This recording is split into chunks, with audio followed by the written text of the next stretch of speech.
Bonjour à tous. Dans cette vidéo, on va présenter StackBlitz, qui est un outil en ligne permettant de réaliser des petits développements avec une interface qui est celle de VS Code. Alors, vous pourrez vous connecter à différents exemples sur StackBlitz et on en aura plusieurs pour le cours. Typiquement, ici, vous aurez à faire bientôt un exemple pour parler de la notion de closure. Donc, lorsque vous irez sur cet exemple, vous arriverez à une interface qui est comme celle-ci. Sur la gauche, vous allez retrouver des onglets, des petits boutons là qui vous permettent d'accéder aux fichiers du projet. Un petit bouton qui vous permet de faire une recherche, un petit bouton Settings, mais bon, vous n'aurez pas trop à vous en soucier. Ici, vous verrez que le projet a été fait par AlexDMR, c'est-à-dire moi. Un certain nombre de vues, et puis vous aurez un certain nombre de forks. On verra ce que c'est. Vous pourrez aller explorer les différents fichiers. Alors pour ceux qui connaissent, ici, vous avez vraiment l'interface VS Code, hein, clairement. Voilà. Et donc, on vous mettra des liens sur les bons fichiers. Vous pourrez aller explorer, cela dit. Ici, vous avez la partie centrale dans laquelle vous aurez votre code. Vous pouvez, si vous avez des grands écrans, afficher plusieurs fichiers à la fois, si vous en avez besoin. Bon, ça c'est pour les grands écrans, mais c'est tout à fait possible. Sur la partie droite, vous aurez une visualisation, une prévisualisation du code exécuté. Soit vous restez avec cette prévisualisation puisque ça vous permet d'avoir le code et de visualiser tout de suite le résultat de ce code. Soit vous pourrez ouvrir votre code dans une nouvelle page. Alors de temps en temps, ça pourra être pratique de faire ça. Ici, hop, si vous revenez là, vous pouvez dire, ok, j'ouvre en local. Ou je ferme, pour avoir plus de place pour éditer mon code, ou j'ouvre. On a une prévisualisation, c'est pratique. Alors ici, regardez, là c'est bien ma page, hein, voir la console de développement en dessous. C'est bien ce qui est écrit dans mon HTML. Et au passage, ici, là, si je rajoute des choses, vous allez voir, on a un système de mise à jour très rapide qui permet de voilà, rapidement voir les modifications qui ont eu lieu. Ici, en dessous, vous avez la console de développement qui s'affiche pour la page qui est rendue. Et si on va voir là ce qui a été fait, bon ici j'ai des console logs, c'est les console logs là que j'ai fait. Et pareil, là si je fais des modifications, blabla,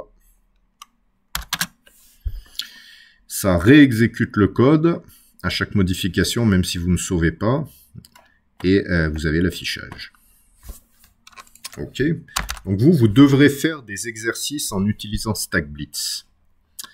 Pour que ça se passe bien pour vous, mon conseil, ça sera deux choses. D'une part, il faudra vous identifier, vous créer un compte. Ici, par exemple, je ne suis pas identifié actuellement, donc je m'identifie. Les comptes avec lesquels vous pourrez vous identifier, ce sont des comptes pas StackBlitz, mais GitHub, il me semble. Et puis vous avez encore d'autres comptes avec lesquels vous pouvez vous identifier. Moi, je suis déjà logué sur GitHub, et donc là, automatiquement, il m'a logué avec mon compte GitHub. Vous créerez votre compte GitHub si vous n'en avez pas, faut le faire. Et puis vous vous connecterez avec, vous vous identifierez. Une fois que vous serez identifié et que vous aurez ouvert l'exercice qu'on vous demande, la première chose à faire, en général, ça sera de le forker. Forker, ça signifie que vous allez avoir une copie de votre exercice à vous. Et donc, les modifications que vous ferez, elles seront les vôtres. Elles apparaîtront ensuite dans vos StackBlitz. Et donc, ça vous permettra de résoudre votre exercice, de le faire. Si jamais ça marche pas bien ou que vous voulez le refaire proprement, vous repartez sur le lien qu'on vous donne, vous refaites un fork, encore une copie, et puis vous n'hésitez pas comme ça, vous pouvez faire des forks très très facilement. Où est-ce que vous trouverez vos forks à la fin? Dans le dashboard.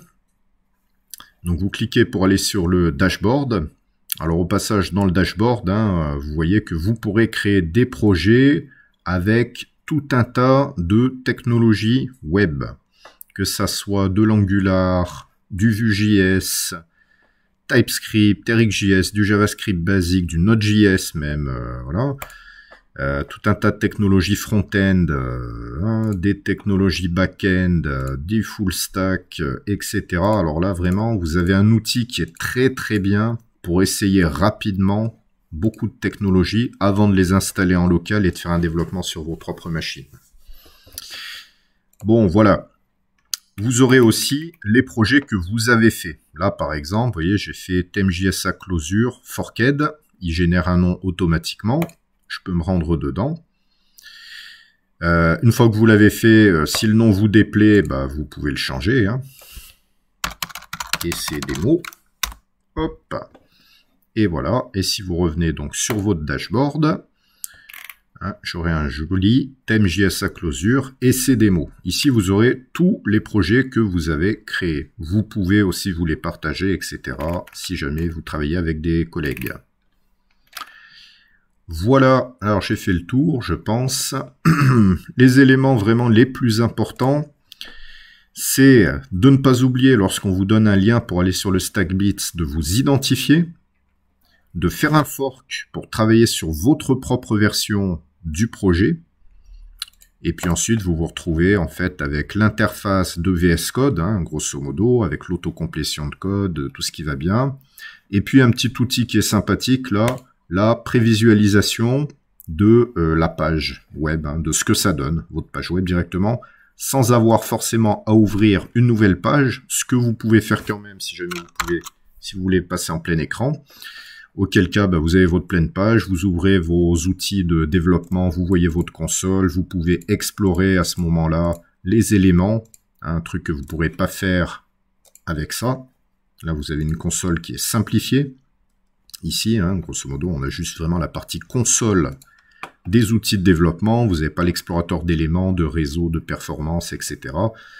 Donc, si vous voulez simplement voir ce qui se passe dans la console et avoir une idée de ce qui est rendu, bah, ça, c'est très bien. Si vous voulez faire des choses plus poussées, bah, vous ouvrez tout simplement une nouvelle tab, un nouvel écran, et vous avez bah, ici le rendu en pleine page.